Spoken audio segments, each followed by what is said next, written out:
you covered, recently in strategic culture, um, Mr. Macron's visit to China and the Yes. reaction because what we saw, not only I definitely wanted to hear your commentary on the dynamics of that visit because I found them very interesting with Ursula Okay. van der Leyen there as well, and the way that the Chinese side handled all of that. And you covered Yes. that in your article.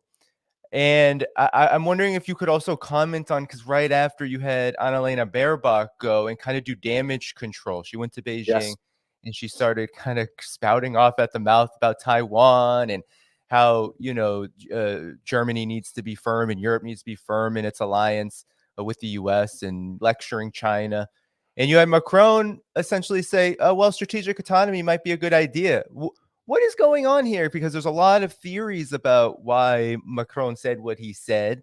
And I'm just wondering, how do you see this trend developing? It seems like there is some fractures in this vaunted collective West nightmare that we've been living in. Nightmare. Yeah, yeah. Well said, Danny. Well, look, I deliberately built this column, which the title is it's a pun on the Roman Empire, of course. All roads lead to Beijing. I deliberately built it as a fable. I think it's much more. It gets deeper when you're not trying to impose a narrative. When you write about something that happened and can be interpreted in many ways. So, okay, I was thinking in terms of a fable, one of those ancient Silk Road fables of pilgrims traveling from one, like from Balkh in Afghanistan to the Chinese court, or then to the middle of Anatolia doing business and meeting potentates, etc. Okay, let's try to do a 21st century version of that with two pilgrims coming from different parts of the world with opposite views. One from NATO Stan, our little king, and Lula, which is part of the BRICS, of course. Lula is a former and I would say forever working class guy, right? So the way the Chinese, with their 3,000-year diplomatic experience, dealt with both is something that is, you can have orgasms in terms of analyzing what they did. They organized a seduction operation towards Macron, because obviously they know how Macron thinks. They know that he is essentially a narcissist. They know that he doesn't pay attention to the other, whatever the other may be, African, Asian, Chinese, Russian, etc. But basically, they appealed to Macron's pride as a so-called budding possible leader in Europe. Inside the EU, which is practically impossible because everything in the EU is dictated from Washington. We all know how it works. The orders are from Washington, they go to Brussels, and from Brussels, they go to the capitals. But with France as a sovereign country. So essentially what she said and what he tried to convey through, in fact, a folk story, a beautiful folk story about the high mountains and the flowing water and music, and the fact that when he evoked this beautiful Chinese story of bosom friends, which are basically a story of two musicians who played the same music and listened to the same music. And the meaning in Chinese culture is that only true friends can understand this music and understand the music on the same level. So we're not so sure if a narcissist like Macron understood the extremely subtle message. But what happened is 1 or 2 days after their meeting in Guangzhou, it's like something hit, like a lightning struck his brain or inside his body, and he starts spewing out, okay, we're going to be the third independent superpower, we're going to de-dollarize, we cannot be vassals of the Americans and all that. And obviously, can you imagine, the American establishment absolutely freaked out. And why did what happened afterwards? They sent an Alena 360 degrees, as you said, Danny, to do damage control. And the thing is, nobody, and I mean nobody, in the whole planet, including inside the EU, paid attention to what she did. But everybody paid attention to what Macron said after he came back from China. So this diplomatic stage act by the Chinese was absolutely brilliant in terms of, okay, at least we're going to have this guy, the little narcissist king, he's going to start having ideas. And if he wants to have some sort of legacy as the leader of a sovereign nation in Europe, there's only one way he can do it: by doing business with us and by understanding our position in terms of building a multilateral world, and also understanding our position in terms of our special relationship, which is a strategic partnership with Russia. Very, very important. So the official US-EU position, which was, okay, let's send Macron and also send Ursula by his side to convince Xi Jinping to convince the Russians to stop the war in Ukraine. You know, when you compare the strategic shallowness of the American-European empire with the extremely sophisticated Chinese response, it's all there. Now, we don't need to go much further on that. And when you compare the treatment to the other pilgrim, Lula, it was absolutely fantastic. Like only one thing that she said during this during the welcoming speech in Beijing, but if you know a little bit of Chinese culture everywhere, you will immediately notice what it means. He said, "Lula, you are an old friend of China." In terms of Chinese culture, all of you have no idea what it means, and especially when it comes from somebody at Xi's stature. In fact, he's saying that, essentially he's saying, we understand you, we appreciate the fact that that you are an old friend of China, we will listen to you, we will protect you. If you are in trouble, you can count on us, and we are together for whatever happens. This is what it means, in fact. You will never say Xi Jinping saying something like this to Emmanuel Macron, to anybody from the European Union, not to mention anybody from the American government, especially because now everybody in China, in the Zhongnanhai and the higher levels of power, and Xi Jinping and the Politburo knows that the Americans have started a hybrid war against China, which could even get hot in the near future. So the approach towards Macron, towards the different pilgrims, Macron and Lula, was diametrically opposed. And this even led Lula to get out a little bit of his hedging, especially these past 2 or 3 months, in terms of, okay, is he a leader of the new multipolar world, or has he been bought by the Democrats? Which is something that very well-informed Brazilians are seriously discussing, right? And Lula said that famous Lula outburst, why can't we trade using our currencies instead of the US dollar? And obviously, we know the American is responsible, as it, among other things, the Washington Post printed the CIA deep state official recrimination saying, you're not playing by the rules-based international order anymore, so beware. So that was the message. And we all know that from now on, because he said that in those terms and in Chinese soil, which was a message not only brick to brick, Brazil to China, but Brazil to the global south and BRICS to the global south.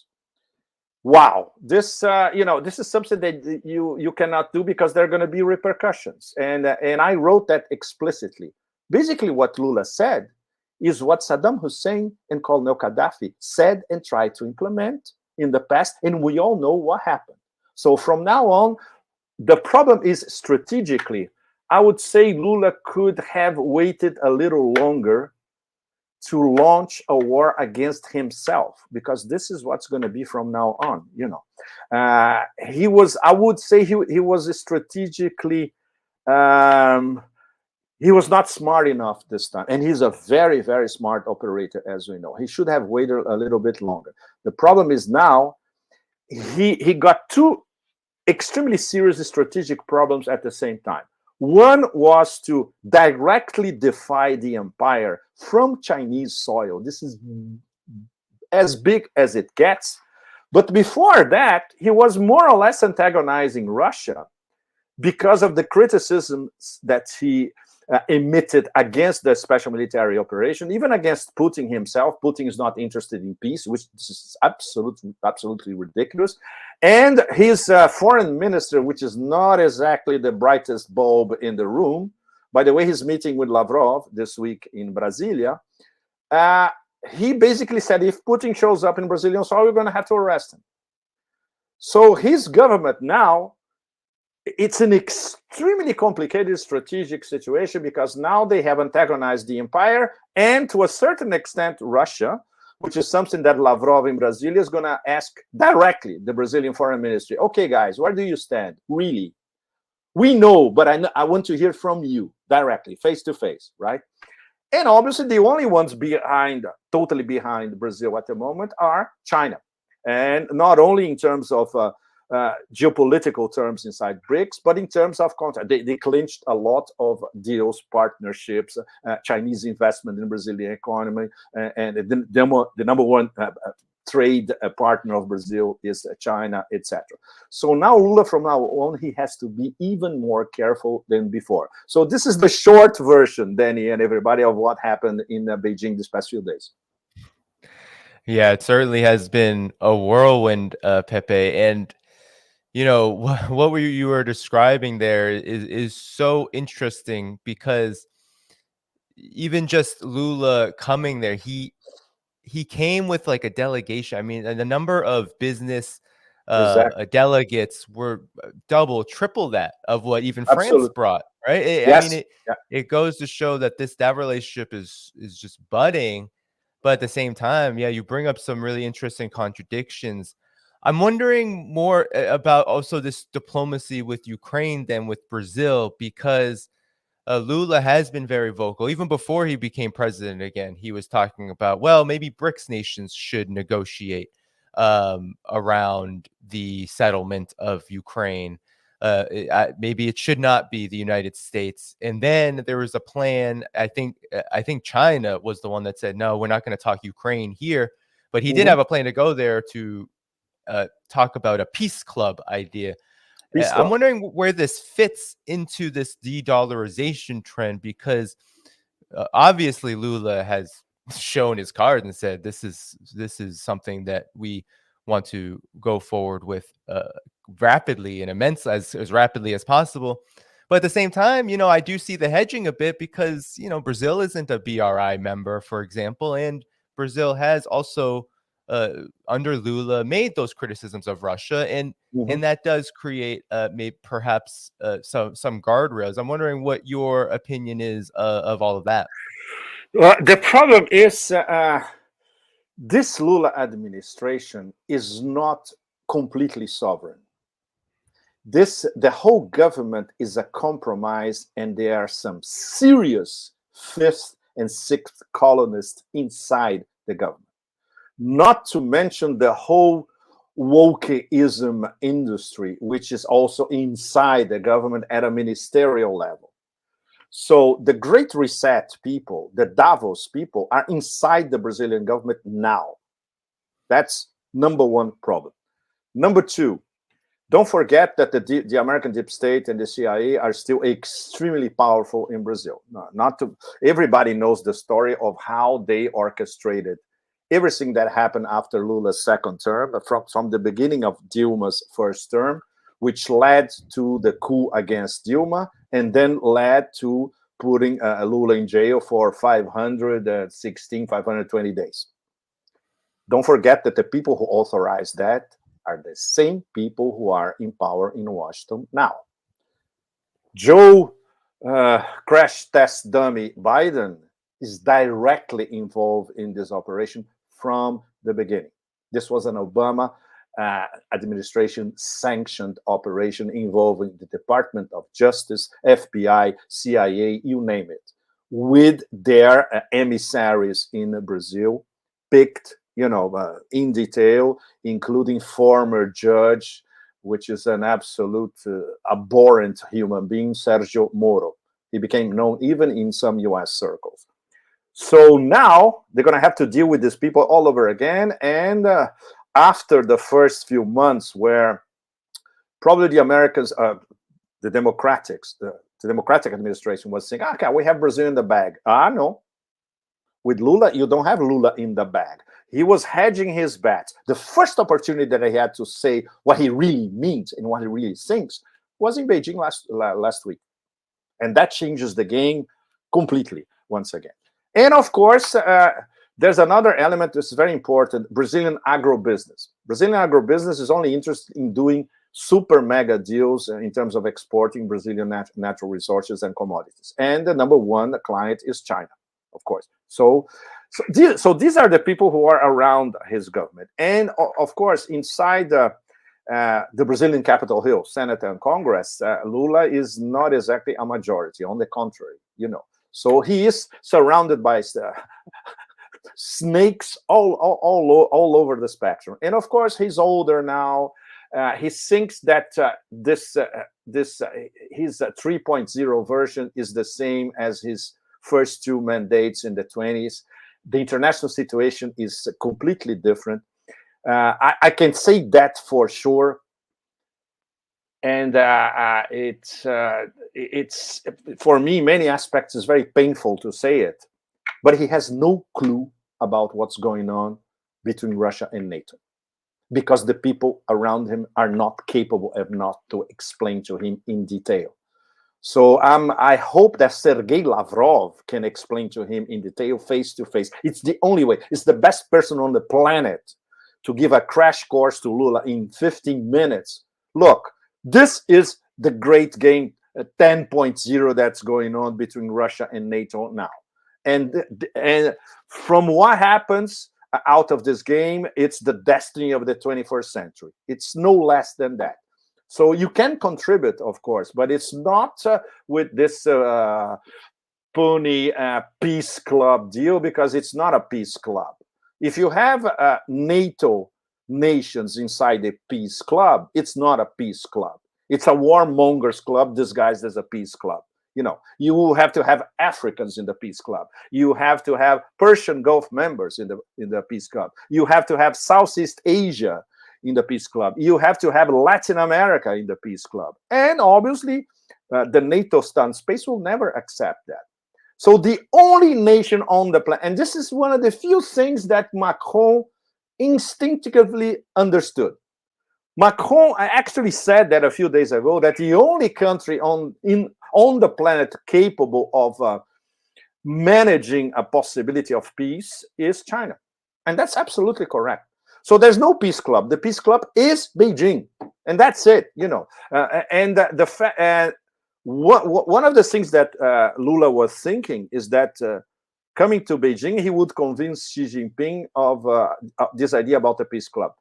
The Chinese extremely diplomatically, very politely, basically said, no, that's not the way to do it.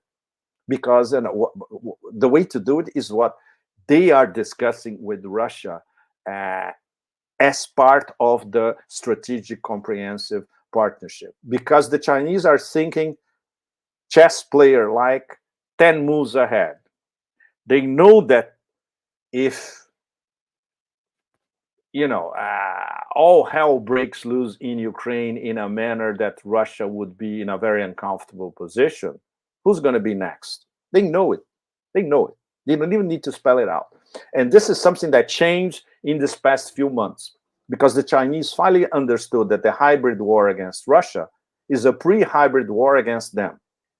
And the hybrid war against them, the Chinese, could become hot as early as 2025, as is being speculated in some circles in the Beltway, Danny, as you know very well.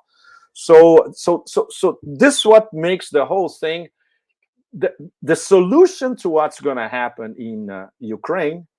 The Russians have said it over and over again. Okay, it's going to be a surrender under our terms. If it's not a surrender under our terms, we can go on with this war for 10 years, and we're ready for it. And they are. And they are. The Chinese basically were telling the Russians, look, it would be great if you could solve this thing in the next few months, because we want to do business. War is not good for business, it's not good for our business. Can we try to find a way to, I wouldn't say not freeze the conflict, but try to find a way that you give a little bit of saving face to the Europeans, but basically the whole thing is more or less frozen, like in the Koreas in the 50s. And the Russians told the Chinese, look, if it freezes the way you're telling us, you know what's going to happen. This will come back one day to haunt us again. It will mean that NATO will continue to weaponize Western Ukraine. It will mean that Western Ukraine, they're going to have to resuscitate. They already lost 3 armies. Okay, they're going to build a 4th, 5th, 6th, 7th army in Ukraine, and they're going to start attacking us again. So no, we have to. The number one objective of the special military operation, it was announced from the beginning. It's demilitarization of Ukraine, which is something that they are accomplishing. Not only demilitarization of Ukraine, but demilitarization of most of NATO. And the second part is denazification, because these people who are in Kiev now, they are neo-Nazis. That's it. You know, everything. We have evidence literally popping up every day. A latest simple example. What was happening on the eve of Orthodox Easter here in Russia? The people in Kiev, they were bombing churches in Donetsk and killing people, bombing churches on the eve of Orthodox Easter. Okay, this is pure neo-Nazism, you know. Not to mention the resuscitation of Azov battalions here and there, or Pravi sector, etc. We all know about this. Obviously, people in the West don't, because this is part of cancel culture. But if you read the media across Eurasia, or Chinese media, or in Africa, or in Southeast Asia, it's all there, you know. So and that's something that unfortunately Lula is incapable of understanding, because he's surrounded by these extremely mediocre people. So let's hope that Lavrov can give him a crash course now, and he'll get the picture.